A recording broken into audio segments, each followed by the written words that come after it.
हाँ तो नमस्ते बच्चों। आप अक्सर ये देखते होंगे कि कुछ लोग बहुत ज्यादा मेहनत करते हैं, उसके बाद भी उनका बोर्ड परीक्षा में नंबर उतना अच्छा नहीं आता है।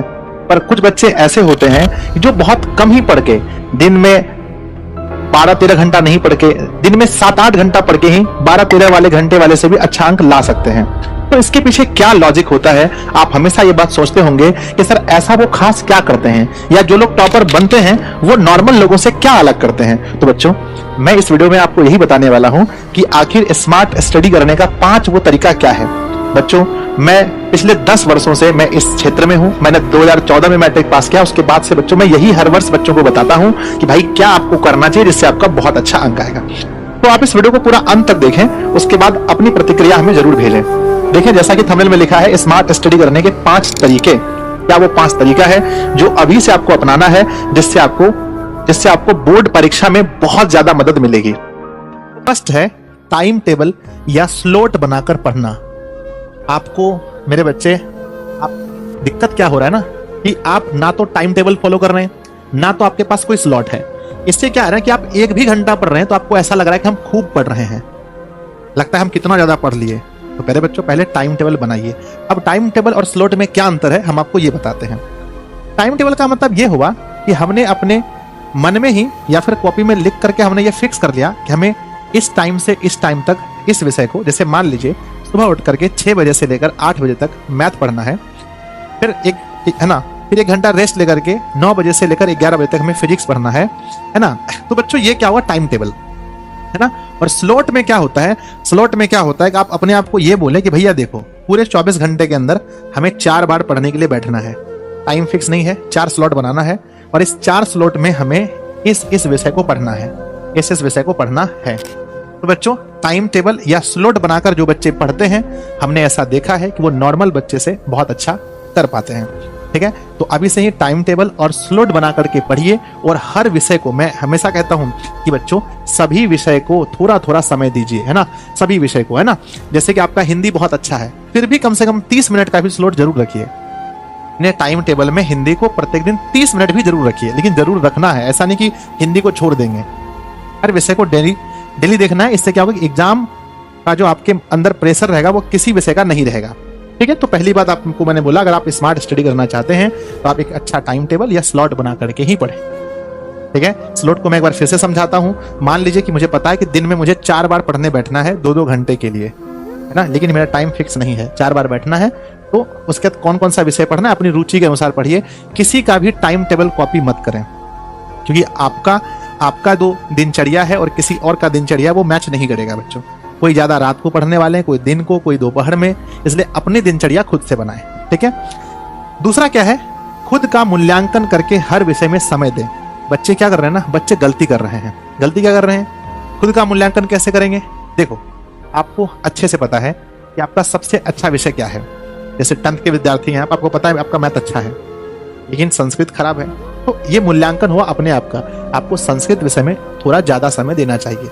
आप 12th के विद्यार्थी हैं, आपको पता है कि हमारा फिजिक्स ठीक है, केमिस्ट्री में मेहनत करनी है तो केमिस्ट्री में मेहनत कीजिए, है ना। ये होता है स्वयं का मूल्यांकन। अपने आप से पूछिए कि भाई अगर आज आपको पेपर में बैठा दिया जाए तो सबसे अच्छा अंक आप किस विषय में ला सकते हैं।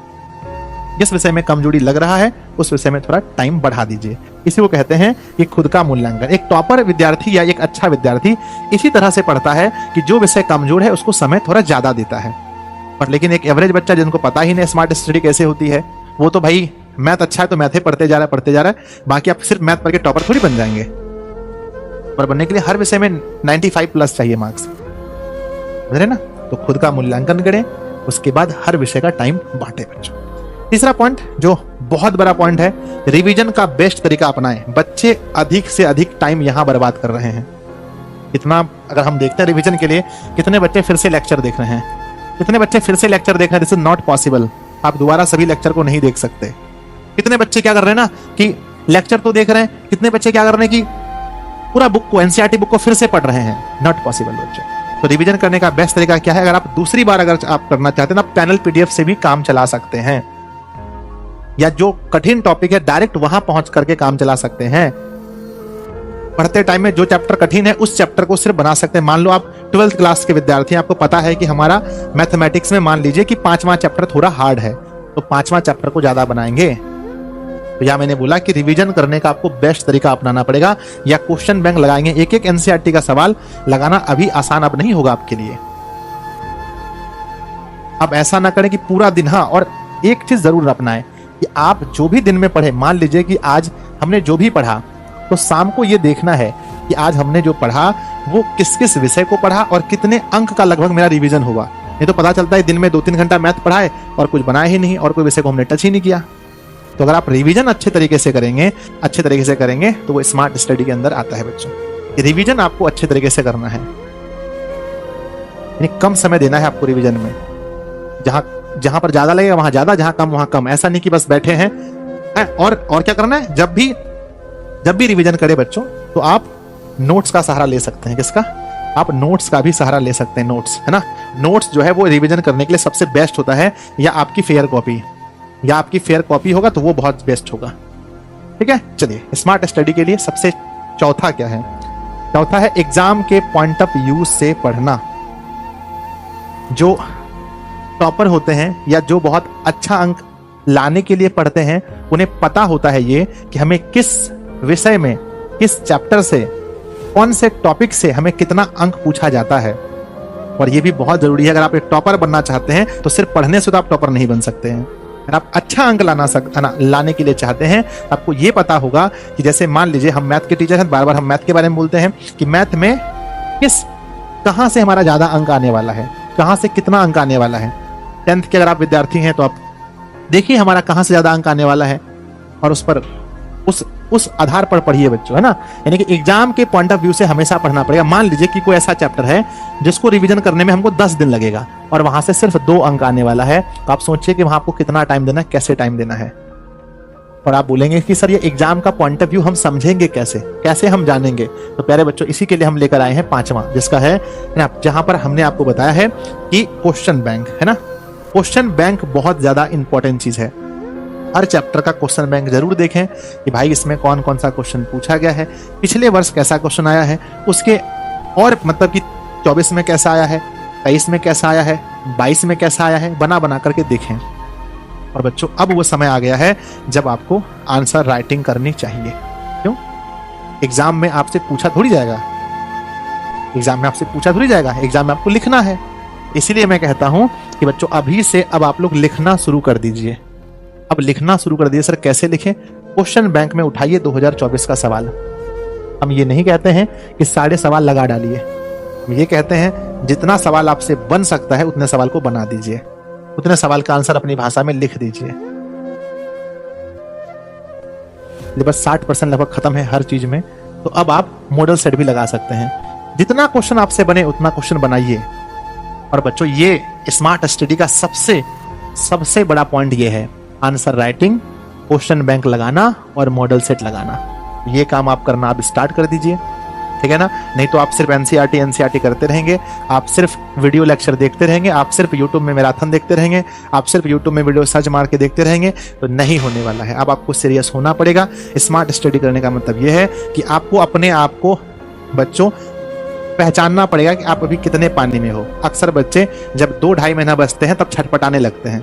हम चाहते हैं वो छटपटाहट, वो दर्द आपके अंदर अभी महसूस होना चाहिए। परीक्षा को लेकर वो डरना भी जरूरी है। डर के आगे जीत है, ये बात सही है, पर डरना भी जरूरी है।